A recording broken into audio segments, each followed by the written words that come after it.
Amados irmãos da Igreja Presbiteriana Memorial em Moribeca, que a graça e a paz do Senhor seja com todos.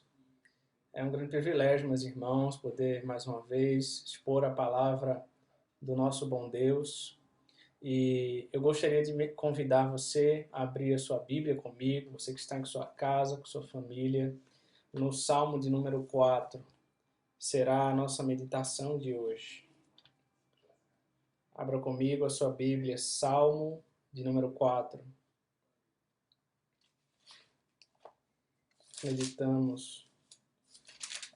Temos meditado no livro dos Salmos.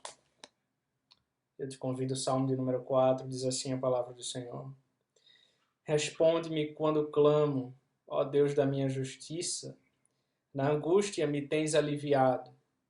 Tem misericórdia de mim e ouve a minha oração. Ó homens, até quando tornareis a minha glória em vexame? E amareis a vaidade e buscareis a mentira? Sabei, porém, que o Senhor distingue para si o piedoso. O Senhor me ouve quando eu clamo por ele. Irai-vos e não pequeis. Consultai no travesseiro o coração e sossegai. Ofereceis sacrifícios de justiça e confiai no Senhor. Há muitos que dizem, quem nos dará a conhecer o bem? Senhor, levanta sobre nós a luz do teu rosto. Mais alegria me puseste no coração do que a alegria deles, quando lhes há fartura de cereal e de vinho. Em paz me deito e logo pego no sono, porque, Senhor, só Tu me fazes repousar seguro. Vamos à presença do Senhor, oração, meus irmãos. Deus bendito e amado, obrigado, Senhor, pela Tua palavra. Obrigado, Deus, por guardar a Tua igreja, por estarmos aqui reunidos, ainda que virtualmente, e podermos meditar na Tua lei, na Tua palavra que é viva e eficaz. Fala conosco, Senhor, pois é a Tua voz que nós queremos ouvir. Ilumina o nosso entendimento, aquece o nosso coração. Nós queremos ouvir a Tua voz, Senhor. Em nome de Jesus Cristo, amém.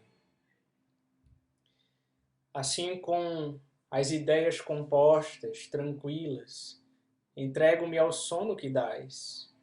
Tua mão bem seguros conserva meus dias, e ao sono me entrego em paz.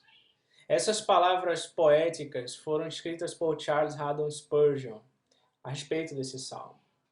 Queridos irmãos, quando comparamos as palavras desse salmo com as do salmo anterior, é inevitável chegar à conclusão de que ambos tratam da mesma situação na vida de Davi.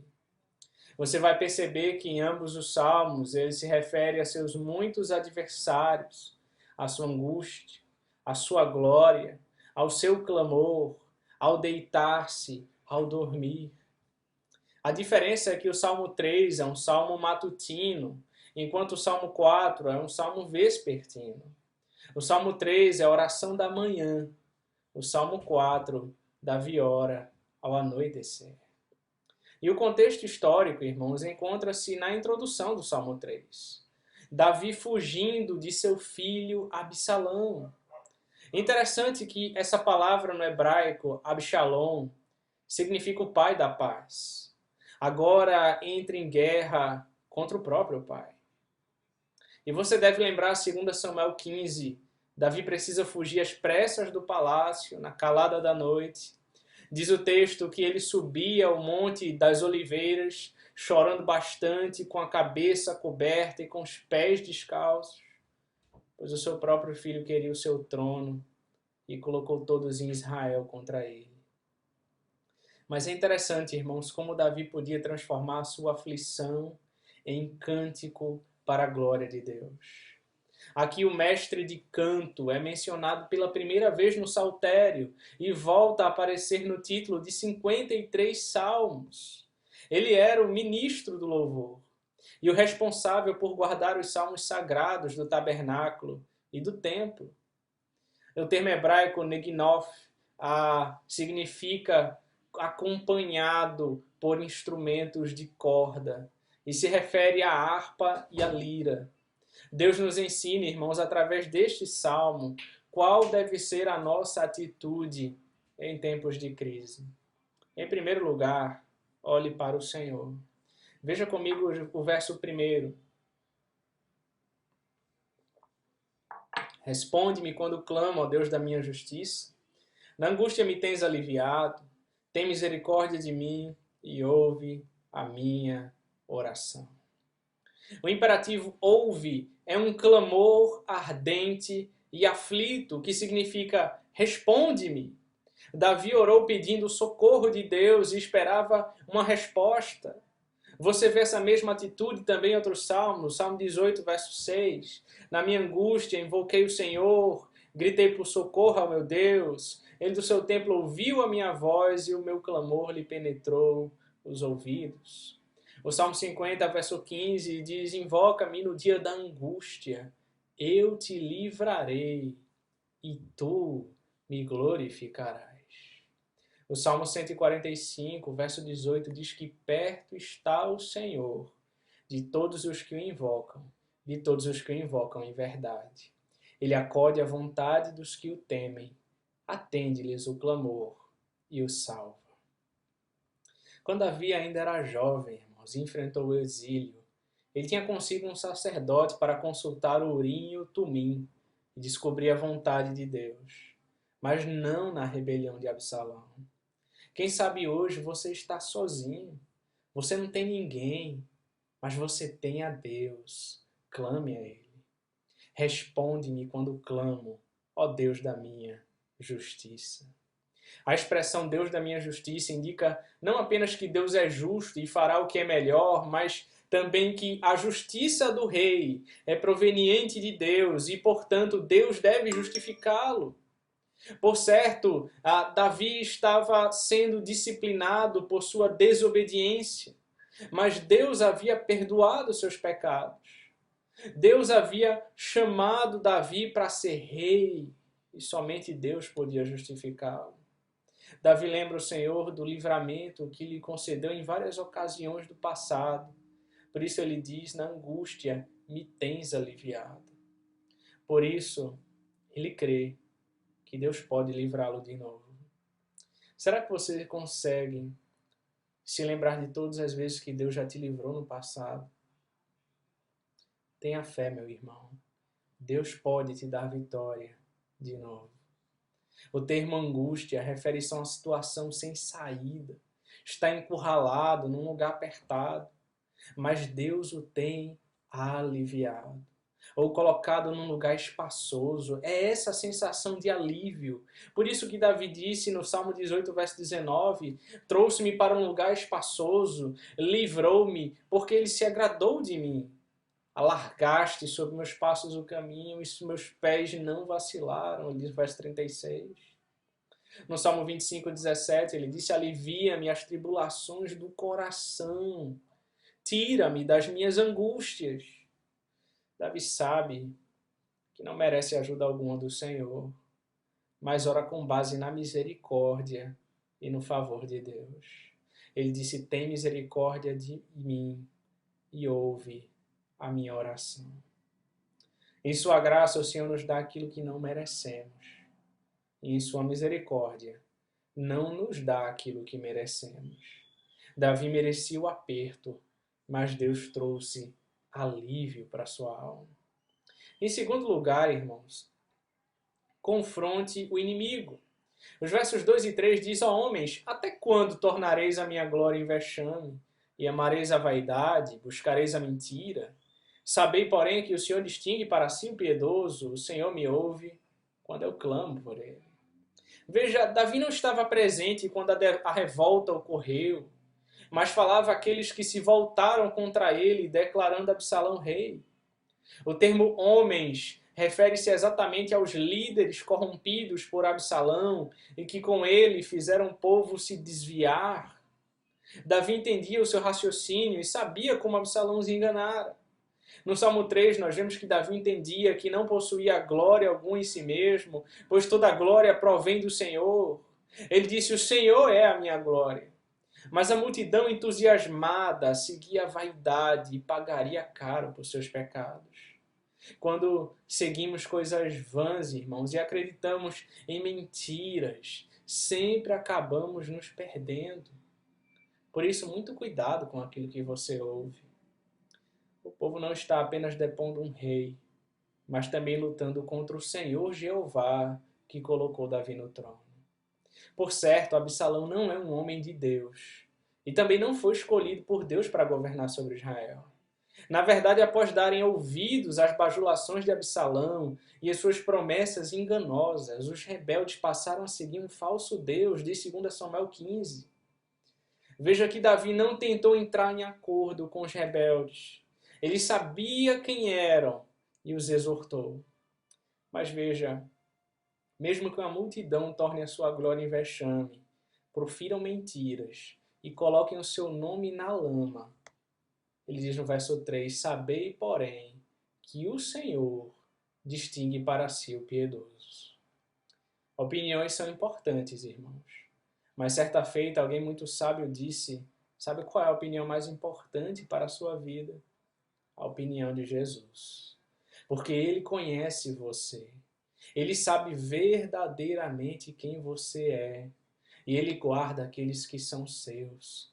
E Ele te ouve quando você clama por Ele. As pessoas podem manchar a tua reputação, mas não o teu caráter. Por isso, zele por um caráter santo diante de Deus. Essa deve ser a tua maior preocupação. Terceiro lugar, irmãos, encoraje seus amigos. Versos 4 e 5 diz assim, irai-vos e não pequeis. Consultai no travesseiro o coração e sossegai. Ofereceis sacrifícios de justiça e confiai no Senhor. Veja, nesses versículos, Davi se dirige a seus seguidores, sendo que alguns deles se encontram tão sobrepujados por suas emoções que estão prestes a perder o controle. E Davi lhe dá 5 instruções. E todas elas se aplicam às situações de hoje, quando percebemos a ira crescendo dentro de nós. A primeira instrução é irai-vos e não pequeis. Paulo também cita esse versículo em Efésios 4, 26. A ira pecaminosa produz palavras e atos pecaminosos. Quando nos iramos sem motivo, por bobagens, por coisas que não glorificam a Deus. Contudo, irmãos, nem toda ira é pecaminosa. Há uma ira santa contra o pecado que deve estar presente no coração de todo cristão. Mas devemos cuidar para não alimentar uma ira pecaminosa. É por isso que a segunda instrução é consultai no travesseiro o coração. Isso me lembra exatamente o que Paulo prossegue dizendo aos Efésios. Irai-vos e não pequeis, não se ponha o sol sobre a vossa ira. Consulta o teu coração antes de dormir e veja se há algum pecado que você precisa se arrepender. É fácil irar-se com os pecados dos outros e ao mesmo tempo esquecer-se dos próprios pecados, irmãos. Por isso Jesus Cristo disse em Mateus 7, por que vês tu o argueiro no olho do teu irmão, porém não reparas na trave que está no teu próprio? Em vez de virar de um lado para o outro na cama por causa das atitudes dos outros, devemos olhar para dentro de nós mesmos e ver se não há em nosso próprio coração pecados que precisam ser confessados. Isso nos leva à terceira instrução. Sossegai. Exatamente porque a reflexão sincera sobre nosso coração, irmãos, nos leva a confessar nossos pecados ao Senhor e a nos apropriar de seu maravilhoso perdão. E aí nós sossegamos. A ira vai embora. O coração se acalma, se aquieta. Em 1 João 9 diz que se confessarmos os nossos pecados, Ele é fiel e justo para nos perdoar os pecados e nos purificar de toda injustiça. Isso nos leva à quarta instrução, irmãos. Ofereceis sacrifícios de justiça. E sabe o que é um sacrifício agradável a Deus que você pode oferecer hoje? Salmo 51, 17 responde: sacrifícios agradáveis a Deus são espírito quebrantado, coração compungido e contrito, não desprezarás, ó Deus. Deus não quer um coração orgulhoso, soberbo. cheio de justiça própria. Isto não é agradável a ele. Pelo contrário, Deus resiste ao soberbo. Deus quer o teu coração quebrantado diante dele. Sabe por quê? Porque ele não quer que você confie em você mesmo. E isso nos leva à quinta instrução. Confiai no Senhor. Absalão estava confiando em sua liderança, em seu exército, em suas estratégias, em sua popularidade, mas não confiava no Senhor. Portanto, seu plano estava condenado ao fracasso. Davi não apenas era um grande rei, estrategista militar, mas também um pastor amoroso que se importava com seu povo e desejava que andassem com o Senhor. A semelhança de Davi, deixe-me lhe dizer algo como seu pastor que ama vocês. Povo de Deus, igreja, confiem no Senhor. Pois o Senhor dá a vitória àqueles que confiam nele e andam em seus caminhos. E em quarto e último lugar, irmãos, louve ao Senhor. Veja comigo o verso de 6 a 8. Há muitos que dizem: quem nos dará a conhecer o bem? Senhor, levanta sobre nós a luz do teu rosto. Mais alegria me puseste no coração do que a alegria deles, quando lhes há fartura de cereal e de vinho. Em paz me deito e logo pego no sono, porque, Senhor, só tu me fazes repousar seguro. Veja, os líderes de Davi relataram ao rei aquilo que muitos do povo estavam dizendo. Portanto, ele sabia que sua gente estava desanimada. A pergunta, quem nos dará a conhecer o bem, significa como gostaríamos de ver algo bom acontecer? Ou será que essa situação pode redundar em algo bom? Ou ainda, quem pode nos tirar dessa situação terrível? O tempo do verbo hebraico indica que essas palavras de desânimo são repetidas continuamente pelos queixosos. E que quanto mais reclamam, mais tensos deixam os outros. Mas que tipo de bem essas pessoas estão procurando? Riquezas? Paz? Segurança a qualquer custo? Um rei temente a Deus ou um novo rei bem-sucedido? Davi sabe que tipo de bem deseja. O resplendor do sorriso de Deus sobre ele e sobre o seu povo. É por isso que ele disse: Senhor, levanta sobre nós a luz do teu rosto. Ver o rosto glorioso de Deus e estar certo de que ele se agrada deles será mais do que suficiente. Essa declaração refere-se à bênção sacerdotal em Números 6, irmãos. Interessante que nenhum sacerdote está presente para dar a sua bênção. Mas Davi sabe que Deus responderá à súplica de seu coração. O rei quer ver o Senhor transformar as trevas em luz. E é exatamente isso que Deus faz. Porém, não apenas as trevas de Davi transformam-se em luz, mas também o seu desânimo é substituído por alegria. É por isso que ele disse: mais alegria me puseste no coração do que a alegria deles, quando lhes há de fartura de cereal e de vinho. Os israelitas alegravam-se grandemente em festas, em tempos de colheitas abundantes. Mas a alegria que Deus concedeu a Davi foi maior do que qualquer outra coisa. Era a alegria no Senhor. Na verdade, a nossa alegria em Deus não depende de coisas. Por fim, Davi louva a Deus pela paz que o Senhor colocou em seu coração, antes mesmo da batalha ser vencida. Ele diz no verso 8, em paz me deito e logo pego no sono. Porque, Senhor, só Tu me fazes repousar seguro.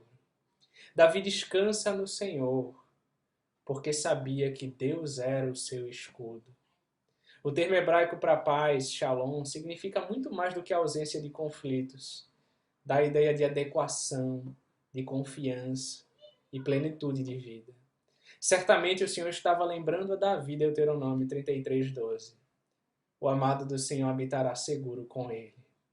Todo dia o Senhor o protegerá, e ele descansará nos seus braços. Igreja, Em meio à crise, jamais esqueçam, vocês são um povo amado do Senhor. Todo dia Deus estará com vocês. Descansem nos braços dele. Vamos à presença do Senhor em oração. Senhor Deus amado, obrigado, Pai, por tua palavra bendita. Obrigado, Senhor, por ser o Deus da nossa vida. Obrigado por cuidar tão bem da tua igreja, do teu povo, Senhor. Por ser o Deus que zela por nós, que cuida de nós, que nos ama, que se importa com cada filho seu, com cada necessidade, com cada aflição, com cada preocupação. Que não permite que nem sequer um fio de cabelo caia da nossa cabeça, sem que o Senhor permita. Abençoa-nos, ó Deus, e nos dá paz em Ti mesmo. E que a graça e a paz de nosso Senhor Jesus Cristo, o amor de Deus, o nosso eterno e bom Pai, e as mais doces consolações do Espírito, sejam convosco, e convosco permaneçam, desde agora e para todo sempre. Amém. Que Deus os abençoe, meus amados irmãos.